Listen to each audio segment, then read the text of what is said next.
લક્ષ્મીનગર 4-6 નો ખૂણો છે, 2 લેર નાખી ગયા છે. રોડ બનાવતા હતા ને ત્યારે અમે માથે જ ઉભા હતા. જ્યાં વધારે ખાડો હોય અમને લોકોને ખબર હોય ને તો અમે એમ કીધું તમે થોડુંક મટીરિયલ અહીંયા જાજુ નાખો.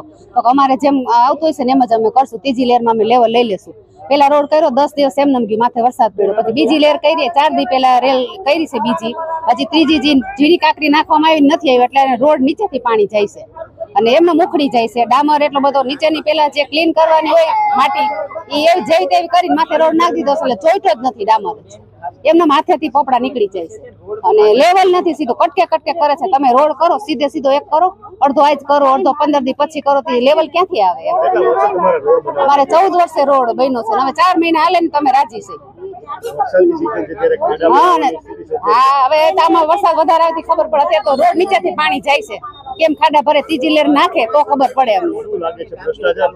હવે આમાં જો મોદી સરકાર દેવા બેઠી છે અને અમારો હક છે. હવે વચ્ચે વાળાને સમજવાનું છે કે એને કરવો ન કરવો.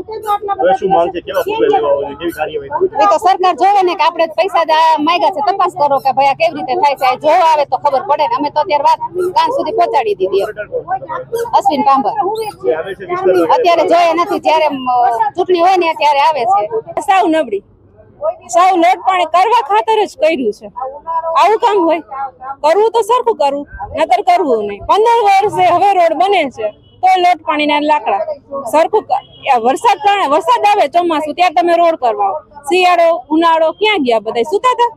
હવે તમે રોડ કરવા આવ્યા, સરકાર કરવા બેઠી છે, તમને પૈસા દેવા બેઠી છે, તો તમે વચનના માણસો શું કામ એને ખાવ છો? અમે કોર્પોરેટરને રજૂઆત કરી હતી કે અમારે રોડ કે ત્યાં કાગળમાં એવી રજૂઆત થઈ છે કે રોડ બની ગયો છે, અહીંયા તો હજી રોડ બન્યો નથી અને એમાં કાગળમાં એમ લખેલું છે કે રોડ બની ગયા છે. આ 4 દિવસ પહેલા રોડ બન્યો હતો. 1-2 વાર કરીને વયા ગયા છે એમને. આવું કામ કર્યું છે. અવારનવાર રોડની ફરિયાદો આવે છે. રાજકોટ મહાનગરપાલિકા શું નબળી કામગીરી તમારા વિસ્તારમાં પણ નબળી કામગીરી? સાવ નબળી એટલે સાવ નબળી.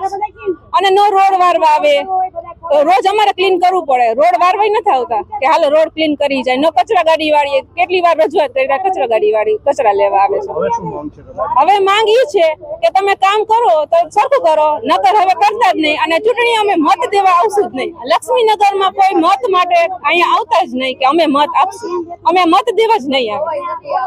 અને હવે અમે છે ને અહીંયા કોઈ જવાબ નહીં દે તો મોદી સરકારને રજૂઆત કરશું.